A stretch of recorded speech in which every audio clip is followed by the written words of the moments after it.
Salut à tous, dans cette vidéo, on va apprendre comment reproduire ce motion design sur DaVinci Resolve. Alors ce motion design, il utilise le DSpace 3D, donc c'est un nœud que je vais vous présenter dans cette vidéo. Et donc c'est parti. Alors la première chose à faire, comme d'habitude, c'est de prendre une composition Fusion, se rendre dans Fusion, et maintenant on va venir prendre un background, l'alpha 0, et on va venir chercher un texte pour écrire par-dessus. Donc là, on peut écrire n'importe quoi, peu importe. Moi je vais écrire Albé DaVinci, on va venir le placer tout en haut, et là peut-être que dans la taille, on peut venir réduire la taille Y, comme ça prendra moins de place. Je vais venir placer bien en haut. Et à la suite de ça, je vais venir placer un duplicate. Je vais venir augmenter le nombre de copies et venir baisser ça. Donc là, 10 copies, c'est peut-être un peu trop. Je vais mettre 5 et je vais venir les placer comme ça. Maintenant, une fois que ça c'est bon, on va venir ajouter une image pleine et à la suite un Displace 3D. Parfait. Maintenant, comment ça marche le Displace 3D? En fait, ça marche comme le Displace, c'est-à-dire que vous avez deux flèches, la flèche verte et la flèche jaune. Donc, la flèche jaune, c'est ce qui va recevoir les effets du Displace, et la flèche verte, c'est ce qui va donner l'effet au Displace. Alors, si vous voulez comprendre vraiment ce que ça fait le Displace, si vous voulez, c'est un récepteur de mouvement. C'est-à-dire que quand vous mettez un mouvement spécifique dans la flèche verte du Displace, ce mouvement, il va se répercuter sur ce qui est connecté à la flèche jaune. Par exemple, si vous mettez un effet de verre brisé dans la flèche verte, votre texte ici aura un effet de glace brisée parce qu'il est connecté à la flèche jaune. Donc nous, ce qu'on veut faire, c'est un mouvement un peu de vague. Donc on va venir créer ce mouvement dans la flèche verte. Donc pour créer ce mouvement, on va venir prendre un background, une ellipse, connecter ça là. Et là, c'est important, il faut mettre le background en blanc. Maintenant, on va venir connecter l'ellipse là-dedans. Et pour faire notre mouvement de vague, on va désactiver rempli. On va augmenter la largeur de bordure. On va venir mettre un égal ici. Comme ça vient nous créer une expression. Et maintenant, on vient prendre le petit plus et on vient le connecter à la hauteur. Une fois que ça c'est fait, on vient mettre la hauteur à 0. On vient mettre une keyframe sur la hauteur. On vient à la frame 25 et on vient faire en sorte que ça sorte de l'écran. Maintenant, une fois que ça c'est bon, on veut que le mouvement se répète. Donc pour ça, on va aller dans notre ellipse, dans le spline, ouvrir le spline. On va d'abord faire CTRL A, SHIFT S pour donner cette forme en S. Maintenant, on va faire T. On va augmenter un petit peu là, augmenter un petit peu là pour jouer avec la vitesse. Et maintenant, on va venir chercher cet outil-là. Comme ça, vous voyez, ça va venir se répéter à l'infini. Si je lance, là ça se répète, là ça se répète, là ça se répète. Maintenant, une fois que ça c'est bon, on a créé notre mouvement. Maintenant, on va venir l'introduire dans notre displace.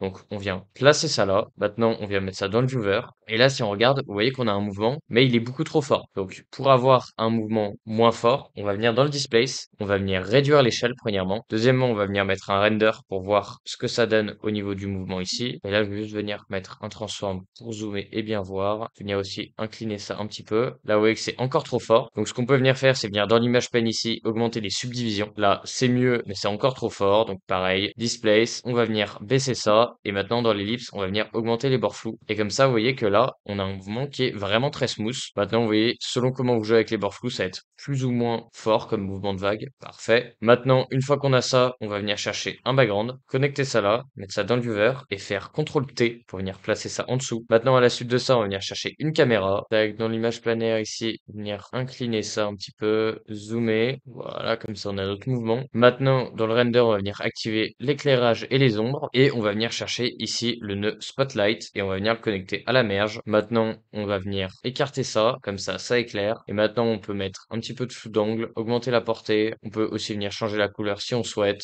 Donc, par exemple, on va venir mettre ça en rouge. Là, on peut venir augmenter l'intensité, par exemple, mettre ça à 3. Là, vous voyez que là, on a une lumière qui est forte. Par exemple, moi, je vais mettre allez, ça comme ça. Et comme ça, vous voyez, le point au milieu ici, en fait, va vraiment être éclairé selon notre animation. Tac. Et là, vous voyez que ça marche bien, mais juste ça bug un petit peu. Donc, je vais venir désactiver le flou de mouvement, qualité supérieure. Et dans la lecture ici, je vais venir mettre la résolution en demi. Et là, vous voyez qu'on a un mouvement qui est vraiment très sympa. Maintenant, on connecte ça au media out. Et ensuite, on peut bien évidemment venir changer plein de choses. Donc, l'emplacement de la caméra, la puissance ici, aussi l'intensité dans le displace. Vous voyez que là, je peux venir augmenter ça. Ce sera beaucoup plus fort.